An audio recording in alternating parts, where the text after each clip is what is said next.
E eu quero convidar você a você abrir a sua Bíblia lá no livro de Amós, glória a Deus.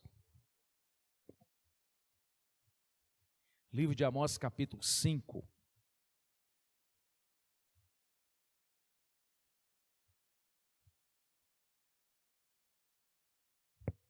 Livro de Amós, capítulo de número 5, traz como tema a predição da ruína de Israel.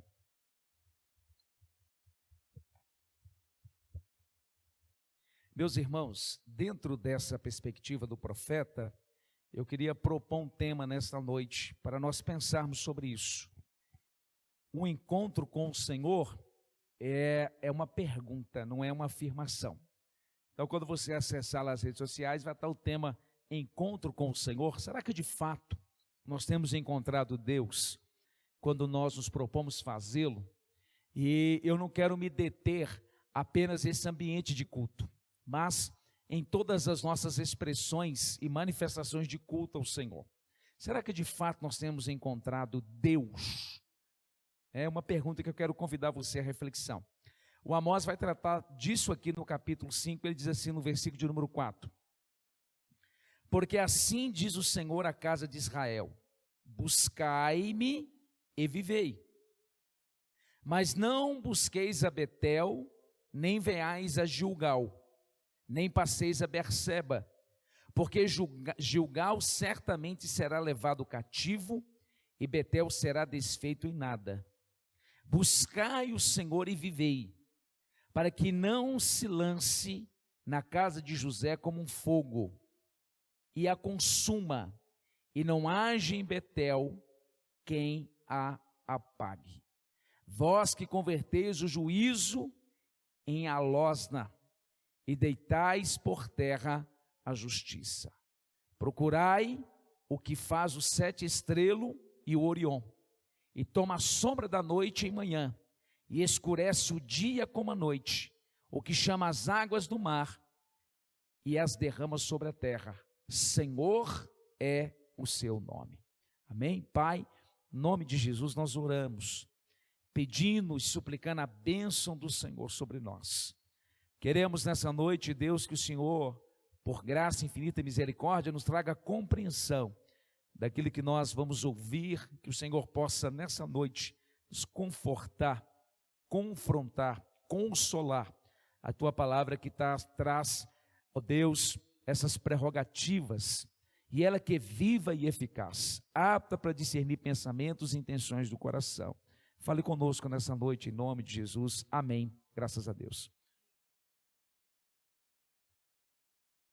Meus irmãos, antes de entrar na mensagem, queria comunicá-los que amanhã nós teremos oração de 7 às 8 da manhã, nós teremos o culto da rede de jovens à noite, às 19 horas, mas no sábado de manhã também, de 8 às 10, nós teremos uma consagração aqui na igreja, de 8 às 10. Nós vamos entrar num propósito de jejum às 0 horas e vamos entregar 10 horas da manhã aqui na igreja. Então, de 8 às 10, a igreja estará aberta para quem tiver disponibilidade e quiser orar conosco. Nos 4 sábados de julho, a igreja estará aberta de 8 às 10 da manhã, sempre aos sábados, para essa finalidade. Domingo pela manhã nós teremos a ceia do Senhor às 9 horas, a ceia não será transmitida mais, e nós teremos a ceia do Senhor e um culto às 18h30, tá bom? O culto de domingo à noite será às 18h30, tá bom? Coloca na sua agenda aí, em nome de Jesus. Meus irmãos, o texto em apreço, que nós acabamos aqui de fazer menção, ele é uma profecia ou uma chamada de atenção a Israel, da parte do profeta Amós. Alguns de vocês estão familiarizados com Amós. Ele era de Tecoa, da região sul do Reino do Sul, ali em Jerusalém. Vocês sabem que no ano 930, aproximadamente 931, com a morte do rei Salomão e Roboão tomando o trono de toda Israel, depois de 120 anos de reino unido, reino esses, na pessoa de Saul, 40 anos, na pessoa de Davi, 40 anos, e por último na pessoa de Salomão, 40 anos. Israel ficou conhecido como reino unido nesse período. Com a morte de Salomão e Roboão tomando o trono, ou herdando o trono, como era de costume, houve uma cisão, houve uma divisão. E naquele período, como é bíblico isso também, nós sabemos que o reino de Israel se dividiu em dois reinos, o reino do norte e o reino do sul. Vocês estão familiarizados com isso. O reino do norte ficou com 10 tribos, tendo como capital Samaria. O reino do sul ficou com 2 tribos, Benjamim e Judá, para dar continuidade à dinastia davídica. E aí para cumprir o propósito que nós, lendo hoje, sabemos que era a vinda do filho de Davi, Jesus Cristo. E a Bíblia diz que ambos os reinos viveram altos e baixos, ambos os reinos. Vez ou outra, Deus levantava um profeta para reorientar este povo. E é interessante, porque às vezes nós estamos à caça de profetas, não é verdade? Às vezes nós estamos passando uma situação dificílima, e quando nós tomamos conhecimento de que Deus usa alguém na palavra da sabedoria, que algumas pessoas chamam revelação, às vezes nós somos, devido à situação que nós estamos passando, motivados a procurar tais profetas. Nós precisamos entender que hoje não existe profetas na categoria do Antigo Testamento. Nós até usamos os termos profetas, mas não existe como nos termos do Antigo Testamento. Isso aqui seria algo para a escola bíblica dominical.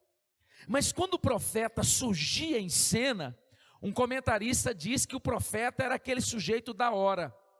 Para Deus estabelecer e consolidar o governo espiritual na nação, ele estabeleceu algumas autoridades. Uma das autoridades era o rei. O rei precisava estar alinhado com Deus para que ele pudesse governar debaixo da orientação dos princípios do Senhor. Porque nós sabemos que o governo, principalmente aqui no Antigo Testamento, nós percebemos com muita nitidez, era teocrático. Deus governava a nação. Quando o rei, ele não cumpriu o seu papel, Deus levantava os sacerdotes para ensinar a lei. Se os sacerdotes falhassem nessa missão, Deus levantava os anciãos, os mais experimentados de Israel. Se os mesmos também não estivessem cumprindo o propósito, então somente por último, Deus levantava os profetas. De modo que quando um profeta era levantado, meu irmão, o negócio estava feio. O pau estava quebrando. A situação não estava muito boa. Quando um profeta chegava a dizer, assim diz o Senhor, é porque o rei falhou, o sacerdote falhou, os anciãos falhou, eles falharam, então Deus agora levanta um profeta, para chacoalhar o povo, para despertar o povo, porque esse povo, ou não ouvira o rei, o sacerdote, os anciãos, então agora Deus levantava este homem, para trazer um despertamento, trazer os seus oráculos, os seus mistérios, reorientar esse povo. E esse livro, ele é muito interessante, ele é atualíssimo. Ele fala da corrupção nos tribunais, ele fala da corrupção no meio político, ele fala das injustiças sociais, ele fala da violência, ele vai falar de vaidade, ele vai falar de luxúria, ele vai falar de apostasia. E aqui para nós não estamos vivendo tudo isso em um só ambiente, que é um ambiente da terra. Deus levanta Amós para profetizar no reino do norte. Quantos estão me entendendo? Digam amém. Ele vai sair do reino do sul, ele vai sair de Tecoa, sul de Jerusalém, se dirigir ao reino do norte para profetizar aquele reino. Aproximadamente 740, 760, 740 antes de Jesus. Quando ele sai daquele ambiente, é interessante que ele não é um profeta. Ele não é um profeta. Você vai perceber mais na frente aí que as pessoas vão proibi-lo dele profetizar, e um dado momento ele diz assim, olha, mas eu nem profeta eu sou. Ele não participou da escola de profeta, aquela escola de Elias e Eliseu. Mas Deus levantou esse sujeito. Quem era Amós? Amós era um boiadeiro, era um pastor. Amós, ele trabalhava no meio da agricultura.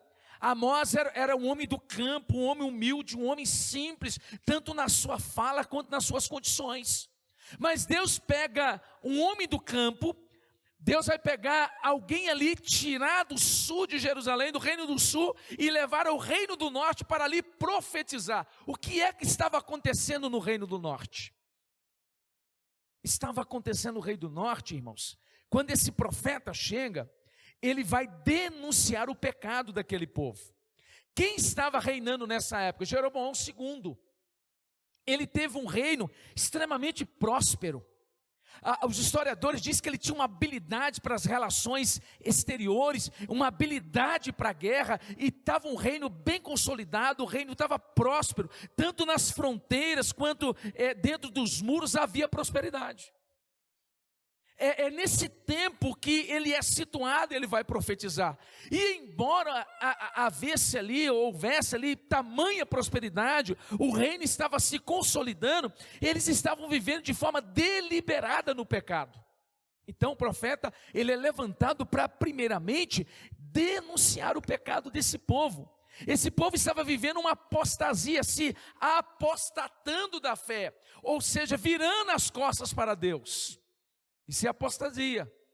Esse povo estava vivendo uma insensibilidade em relação a Deus, em relação à Torá, em relação às suas leis. Esse povo estava colocando o interesse deles e sacrificando aquilo que Deus estabeleceu. Aqui estão alguns pecados que esse profeta vai denunciar. Esse povo também estava aqui na época do profeta em busca do prazer, vivendo uma libertinagem. Esse povo não se voltava mais para o Senhor, mas eles estavam vivendo em prol de si mesmos. Esses pecados que o profeta está denunciando, e ele não apenas traz à baila o pecado desse povo, mas a segunda mensagem desse profeta é chamar a nação ao arrependimento. Eu não sei você, mas quando eu leio o Antigo Testamento, é visível, irmãos, a graça de Deus no Antigo Testamento. É visível a paciência de Deus, é visível a misericórdia de Deus, porque alguém de forma equivocada um dia falou que o Deus do Antigo Testamento parece que é diferente do Novo Testamento. Não, irmãos, ele é o mesmo Deus, ele não muda, ele é o mesmo Deus, o mesmo Deus de graça, o mesmo Deus de misericórdia. Quem muda somos nós. Um dos atributos de Deus incomunicáveis, diga-se de passagem, é a imutabilidade. Ele era, ele é e ele sempre será. Então, depois de denunciar o pecado desse povo, o profeta é usado por Deus para chamar esse povo ao arrependimento, ou seja, uma metanoia, uma mudança de pensamento, uma mudança de sentimento, ou uma mudança de atitude. A terceira mensagem desse profeta é anunciar o juízo de Deus. Ora, se estão pecando deliberadamente, têm consciência disso, se recusam se voltar-se para o Senhor, inevitavelmente o juízo viria. E o juízo veio. 20 anos depois dessa mensagem, aproximadamente 722 a.C., o rei da Síria invade Israel e nunca mais Israel se estabelece. Quantos estão comigo, digam amém. Então esse profeta é levantado por Deus para denunciar o pecado, chamar o povo ao arrependimento, anunciar o iminente juízo que estava próximo, caso o povo não se voltasse para o Senhor. Dentro de muitas coisas que o profeta aborda aqui, eu queria tratar nessa noite do culto a Deus. Do culto a Deus. Olha o que ele diz no capítulo 5, verso 4, que nós acabamos de ler. Porque assim diz o Senhor à casa de Israel: buscai-me e vivei. O que Deus está denunciando aqui no que tange ao relacionamento daquele povo com o Senhor? Aquele povo de fato não estavam buscando a Deus, não estavam buscando a Deus. E é interessante que, se você perceber comigo, no verso de número 5 diz assim: não busqueis a Betel, nem venhais a Gilgal, nem passeis a Berseba. Lugares de culto. O reino do norte, quando se estabelece como reino, o que Jeroboão vai fazer? Ele proíbe o povo de descer a Jerusalém. Ele tinha medo do israelita descer a Jerusalém e se submeter a Roboão. Então o que ele faz? Ele cria 3 centros de cultos de idolatria: Betel, Gilgal e Berseba. Irmãos, se Jeroboão confecciona bezerros de ouro, vira para o reino do norte e diz assim: aí está o Deus que tirou vocês do Egito. Olha que absurdo. Esse povo agora que está no reino do norte, não estavam buscando ao Senhor de fato. E a título de introdução, eu quero lhe fazer uma pergunta, chamar uma introspecção, E queria que você fosse muito sincero com você mesmo. Você tem buscado Deus de fato? O fato de você estar aqui nessa noite, dia 1º de julho de 2021, com frio de rachar, você veio aqui para quê? Foi para buscar a Deus. Você tem buscado a Deus com toda a sua força? Você tem buscado a Deus com todo o seu entendimento? Você não apenas tem buscado, mas você tem encontrado Deus. Deus tem te encontrado. Essa é a tônica aqui do culto a Deus. E olha o que um comentarista diz aqui, olha. Será que Deus ainda se encontra com o seu povo em Betel? Significa Betel, igreja? Casa de Deus. Será que Deus está aqui nessa noite para ter um encontro comigo? Será que Deus está aqui nessa noite para ter um encontro com você? Será, meus irmãos, que Deus tem se encontrado conosco em nossas reuniões? Será? Essa é uma pergunta que nós temos aqui nesse texto. O que nós imaginamos, o que parece até ser óbvio? Eu vou à igreja e na igreja eu vou encontrar com Deus. Mas será que isso é uma realidade? Você sai desse ambiente e você sai daqui tocado, convicto de que você encontrou Deus? Você tem a convicção de que Deus o encontrará? Irmãos, Deus está procurando aqui nessa noite, não é verdade? O que está escrito lá em João capítulo 4, verso 24? Deus é Espírito. E importa que os seus adoradores o adorem em espírito e em verdade. A hora chegou, agora é essa hora. Deus procura os verdadeiros adoradores. Essa é uma reflexão que o profeta chama aquele povo, e Amós ele ironizou o povo dizendo que quanto mais eles vinham Betel, mais eles multiplicavam os seus pecados. E em vez de Betel ser a casa de Deus, um lugar de arrependimento, um lugar de quebrantamento, um lugar de mudança de vida, quanto mais o povo se dirigia à casa de Deus, mais o povo multiplicava os seus pecados. Então, o que se presume aqui? Aquele povo, eles não encontravam Deus, eles iam em Betel, mas eles não encontravam o Deus de Betel. Nós corremos um sério risco de nos dirigirmos a esse lugar. Nós corremos um sério risco de nos dirigirmos a qualquer reunião cristã evangélica e não encontrar Deus. Olha o que ele diz aqui, versículo de número 5. Mas não busqueis a Betel. O que o povo estava buscando? O povo estava buscando a Betel e não estava buscando a Deus. O que você busca aqui nessa noite, gente? O que nós estamos buscando aqui nessa noite, igreja? Eu estou buscando uma cura, eu estou buscando uma restauração, eu estou buscando um milagre. Eu gosto de estar naquele lugar. Esse povo, eles mantinham os rituais porque eles gostavam dos rituais. Olha que interessante, era uma religião autoindulgente, eles gostavam de fazer aquilo. Nós corremos um sério risco, amado, de nos acostumarmos com isso aqui, ó. Nós corremos um sério risco de fazer isso aqui porque nós gostamos, por mera religiosidade. Eu gosto de ir na igreja, eu estou lá 50 anos. Eu estou lá 30 anos já. Se eu não for, pastor, o meu dia não é completo. Eu gosto de estar na igreja, eu gosto desse ambiente religioso. Não basta. Não basta.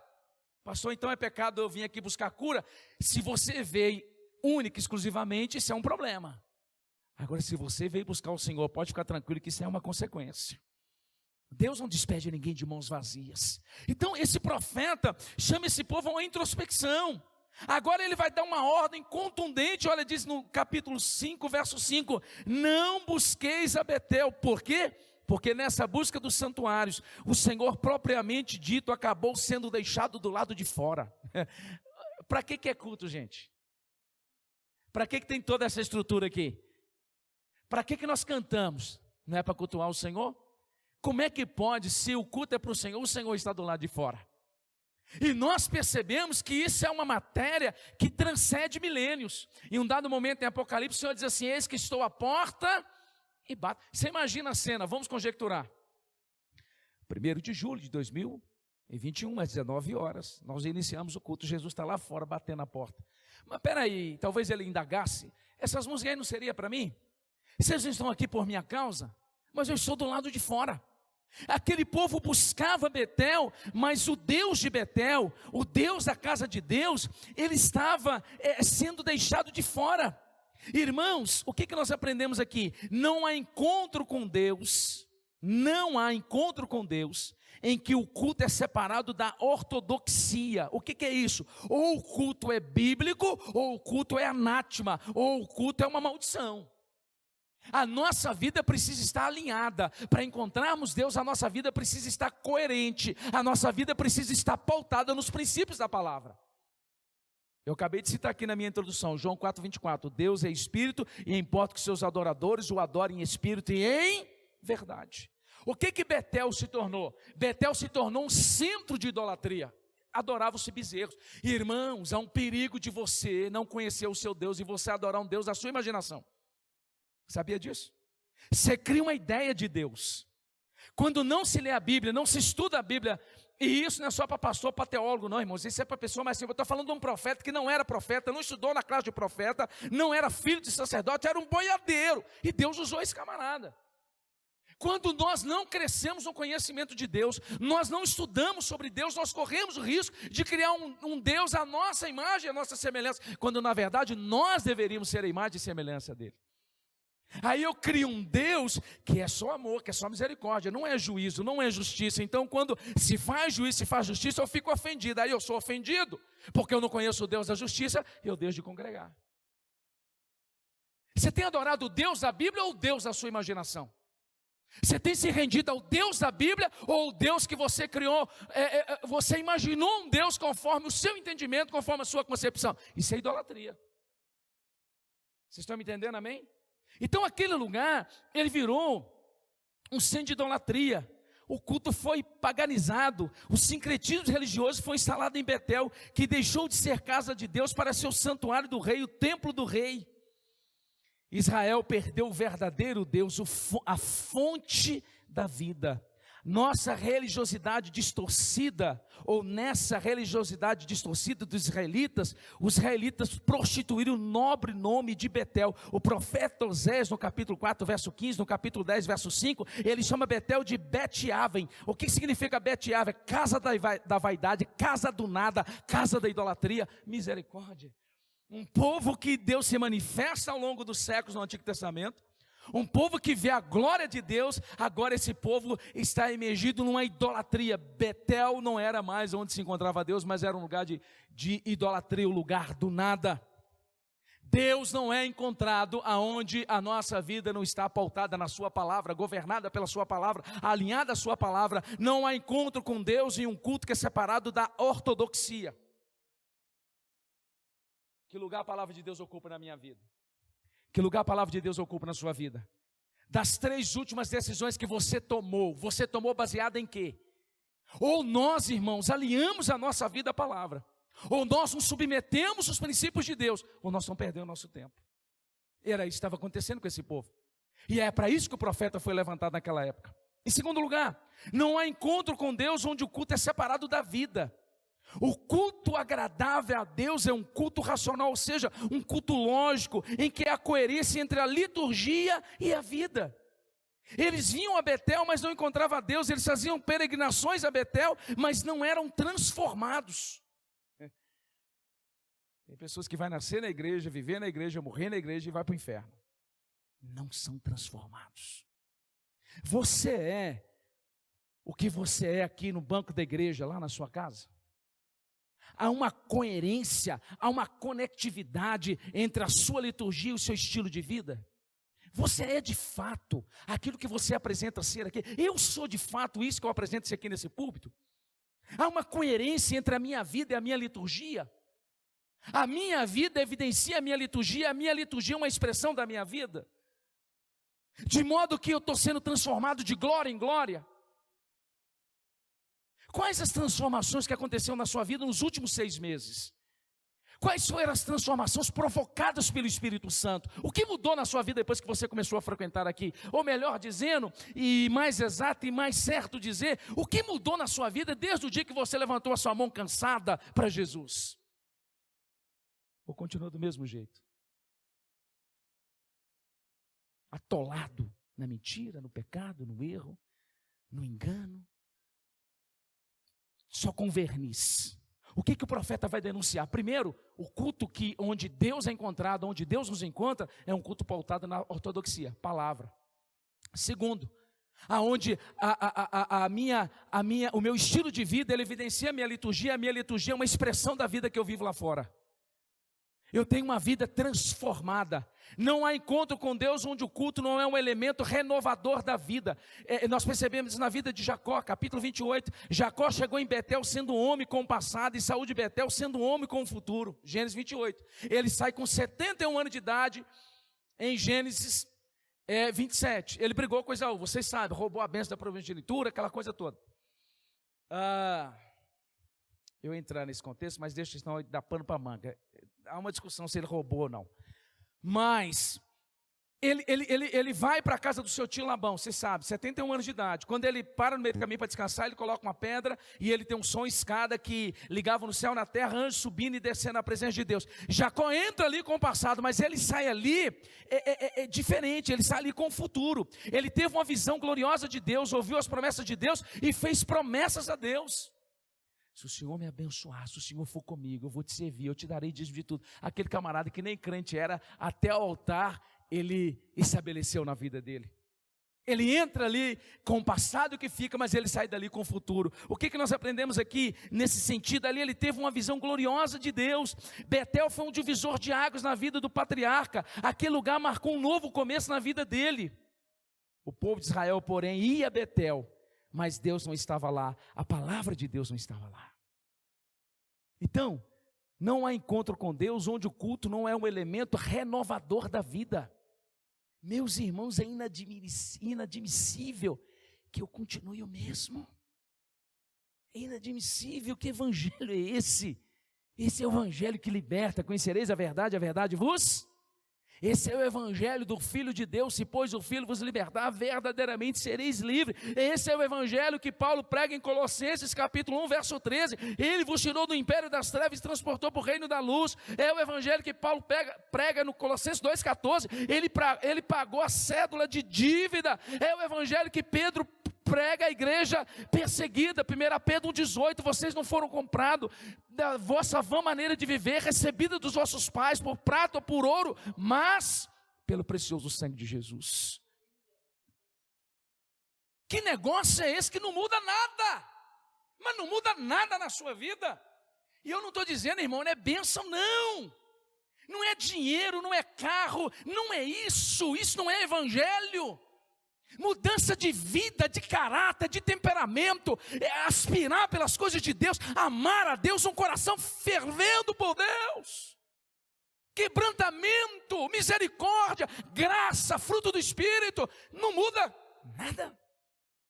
Um culto onde Deus nos encontra, onde nós encontramos Deus, é um elemento renovador da vida. Ele entra ali com o passado, mas sai com o futuro, se comprometendo com Deus. Irmãos, as pessoas não querem se comprometer mais com o Senhor. Estão achando que no frigir dos ovos há um carimbo com o sangue de Jesus para o céu. Mas não tem mesmo. Para mim, ganhando o caminho de conclusão, não há encontro com Deus onde o culto não é um elemento reorientador da vida. Em Gênesis 28, 10 ao 22, Jacó teve uma visão de Deus em Betel. Mas em Gênesis 35, do 1 ao 15, Jacó ouviu a voz de Deus em Betel. Agora ele está com 91 anos de idade. No 32, 22, ele encontra com Deus no Val do Jaboque, né? Ele muda de vida, ele deixa de ser Jacó para ser Israel. No encontro com Deus, de fato, há um elemento reorientador. Jacó ouviu a voz de Deus em Betel, ele chegou lá como Jacó, mas ele saiu como Israel. Betel significou para Jacó a presença de Deus experimentada. Você já experimentou Deus? Você já experimentou Deus? Você já ouviu Deus? Deus já falou com você? Ou você deixou Deus falar com você? Porque a gente não deixa. Nós não deixamos. Nós só queremos falar. Qual de nós aqui, irmãos, que tem a prática da oração, de orar, fala, Senhor, agora eu vou te ouvir, pode falar à vontade. Nenhum de nós, talvez nenhum de nós, estou até julgando. Aquele foi reorientador. Ele entra no Val do Jaboque com 91 anos de idade, 32, e ele entra ali como Jacó, mas ele sai como Israel. Ele experimentou Deus, a sua vida de fato foi mudada, ele recebeu um poder renovador, reorientador. Em Betel, Jacó erigiu um altar e colocou-lhe o nome de Betel. Ali ele conheceu não apenas a casa de Deus, mas o Deus da casa de Deus. Deus não apenas o livrou dos seus inimigos, mas deu oportunidade de começar tudo de novo. O que acontece no 35? Ele vai reatar com quem? Com quem que ele vai reatar? Está ali no 33, em meados do 35, ele vai reatar com seu irmão Esaú. 20 anos atrás ele fugiu com medo de ser morto. Ele volta agora, tanto tempo depois, para reatar. Por que ele reatou? Porque ele teve um encontro com Deus. Meu irmão, quem é que você não consegue perdoar? Pelo amor de Deus, entenda! Talvez até alguém que está me ouvindo lá do outro lado da tela, talvez Deus está falando com você. Se você não perdoar, você não é perdoado. Pastor, mas eu não consigo. Talvez a resposta é porque ainda você não teve um encontro com Deus. Ah, irmãos, o Senhor me sentou na cadeira.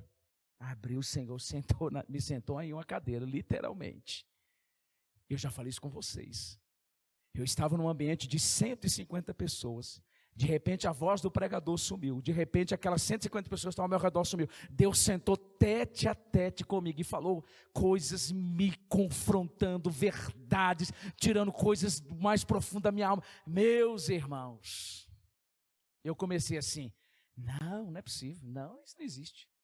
Discutindo com Deus.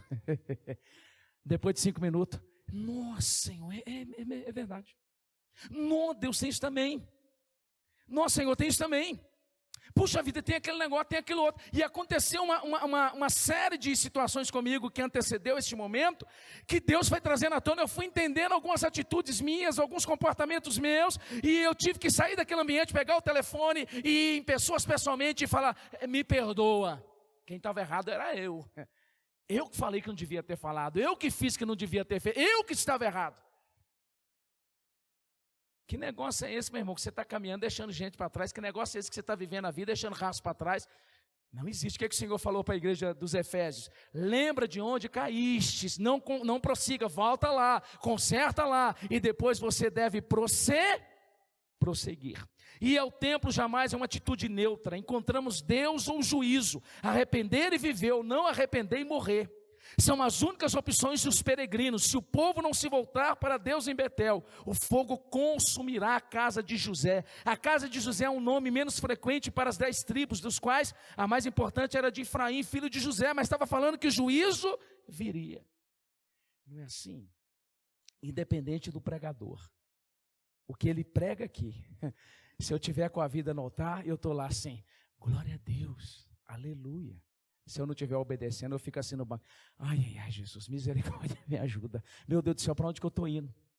Nós precisamos, irmãos, entender que o lugar por si só não resolve. Não há nada místico aqui nessa igreja. Não há nada místico aqui nesse altar, nada místico.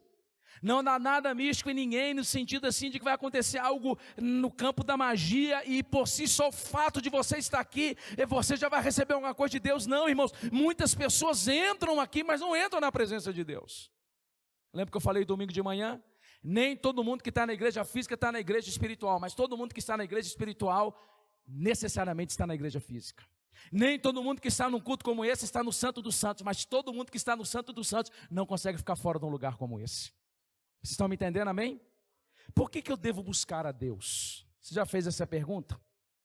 Por que eu devo buscar a Deus? Vou te dar alguns minutinhos para você responder, segundos, que eu não tenho tempo, eu já vou fechar.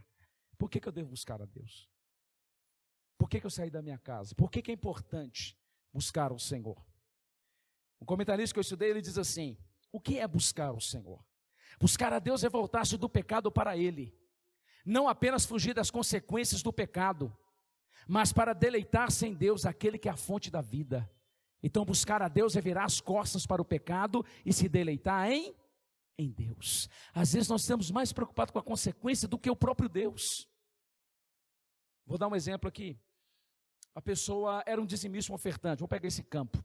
Aí a pessoa deixa de dar dízimo e oferta, ele começa a ver que as coisas começam a complicar na vida dele. Aí o que ele começa a fazer? Ele começa a devolver o dízimo e oferta porque está com medo de quem? Do devorador. Ele não é um dizimista ofertante por gratidão. Entende? Vamos pegar um casal de namorado que foi para o motel, foi, sei lá, qualquer canto e se relacionou sexualmente. E aí depois de um mês descobriu que está grávida, ou está grávida, sei lá. E aí quando descobre aquele desespero, ninguém pode saber que está grávida. Se o pastor tomar com você, misericórdia, se meu pai e minha mãe, vamos abortar. Eles são mais preocupados com as consequências do que falar assim, pecamos contra o Senhor, nós desagradamos o Senhor, que tristeza. Quem faz isso? Então buscar a Deus, na fala do comentarista aqui, é não apenas fugir das consequências do erro, mas é deleitar-se em Deus, aquele que é a fonte da vida, é virar as costas para o pecado. Meu irmão, o que você precisa virar as costas nessa noite? Por que devemos buscar o Senhor? Porque só nele há copiosa redenção, só nele há esperança, só ele pode dar vida, nenhum outro pode nos socorrer. O caminho da desobediência é a estrada da morte, mas a rota da obediência, ou na rota da obediência, vamos desfrutar de vida, e vida abundante, vida maiúscula, vida superlativa, vida plena, aquilo que ele veio dar para nós. Saia do caminho da desobediência. Sabe o que está lá no final, depois da curva? A morte, porque o salário do pecado é a morte. Para concluir nessa noite, irmãos, os lugares sagrados podem ser destruídos quando torce a verdade, ou se torna um fim em si mesmo, mas Deus sempre continua a ser a fonte da vida. O que Nabucodonosor fez em 586? Detonou com o templo de Salomão, arrasou o templo de Salomão. Eles colocaram a esperança no templo e não em Deus. Meu irmão, não adianta você colocar esperança em nenhum homem, não. Lugar não, a sua esperança tem que estar no Senhor, que é a fonte da vida. Se daqui 300 anos Jesus não voltar, isso aqui precisará ser reconstruído. Mas Deus continua o mesmo. Amém? Nós temos uma promessa aqui, no 5:4. Vamos ler lá? 5:4. Porque assim diz o Senhor à casa de Israel: buscai-me e vivei. Não tem como você se dirigir aqui e buscar a Deus, e Deus te encontrar, e você encontrar a Deus, e você não ter vida. Não tem como. O que nós temos aqui? O povo buscava Betel, Berseba e Gilgal, e voltava pior. Eles iam ao templo, mas continuam cegos e prisioneiros de seus pecados.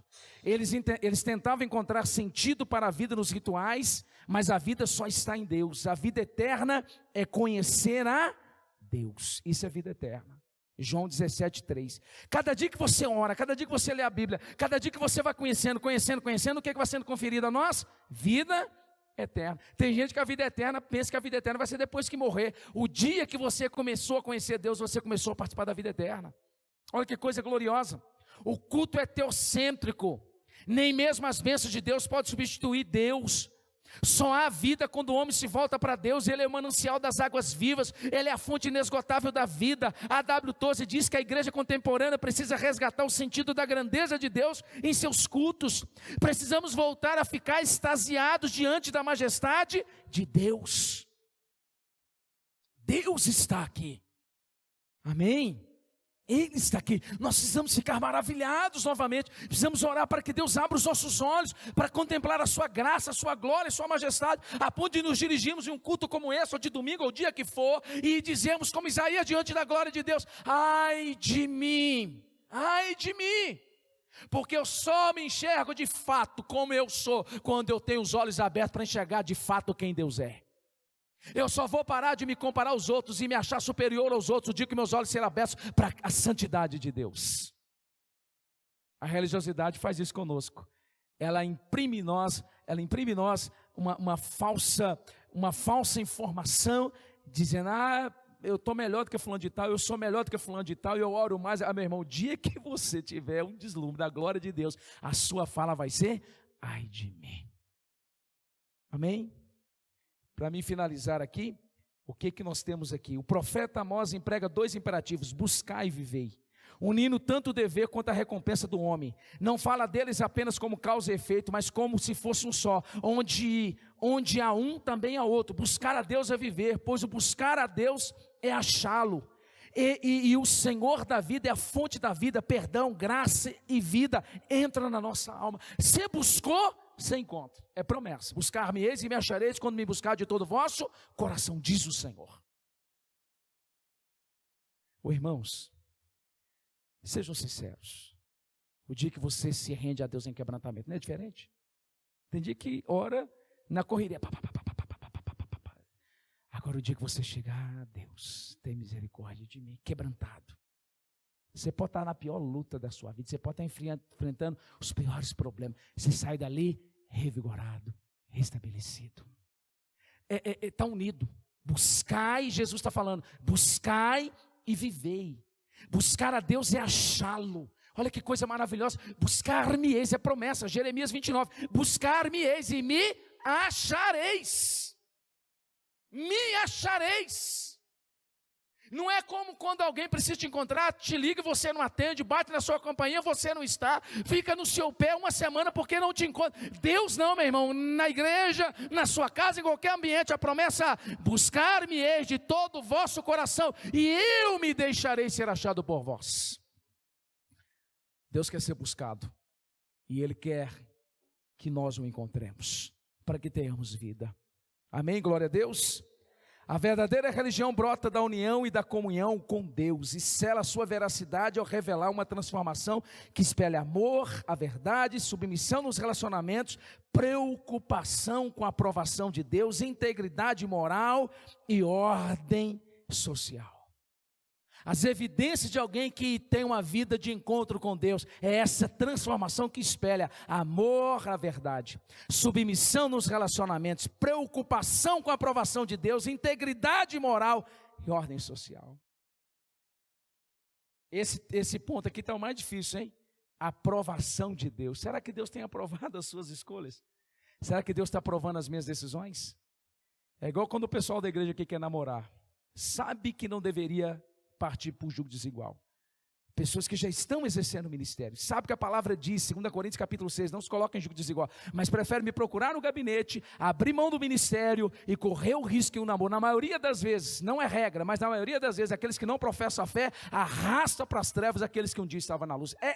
Não é regra, mas de 10 casos, 2 se salvam. Tem, é lógico, exceções. Nós temos exceções aqui dentro. Será que Deus, irmãos, eu tenho me preocupado com a aprovação de Deus? Ou tenho olhado meus próprios desejos? Vamos colocar de pé para nós orarmos, em nome de Jesus. Em vez do povo buscar Betel, deveria buscar a Deus, deveriam fazer de Deus o seu lugar de peregrinação, de vida. Então nós queremos orar nessa noite. E qual que é a minha conclusão? Você tem encontrado Deus, Deus tem te encontrado? A sua vida está alinhada à palavra? Sua vida é moldada pela palavra? A sua liturgia é uma expressão daquilo que você vive lá na empresa, na escola, no casamento, com seus filhos? Você tem sido renovado? A sua vida tem sido reorientada a partir daquilo que é pregado nesse púlpito? A sua vida tem sido reorientada? Você tem entrado aqui com o passado e continuado com o passado? Ou você tem entrado aqui como Jacó e saído como Israel? 20 anos passou na vida de Jacó, mas depois dos 91, ele não quis ser mais Jacó. Ele foi o príncipe de Deus. Deus quer nos dar vida e vida com abundância. Amém, igreja? Essa é a proposta do Senhor. Pai, nós queremos orar. Nós queremos pedir ao Senhor perdão, misericórdia. Pai, perdoa-nos, porque às vezes nós estamos incorrendo nos mesmos erros dos nossos irmãos do Reino do Norte. Senhor, Pai querido, às vezes o Senhor fala e nós não damos ouvido. O Senhor nos chama ao arrependimento, mas nós estamos insensíveis.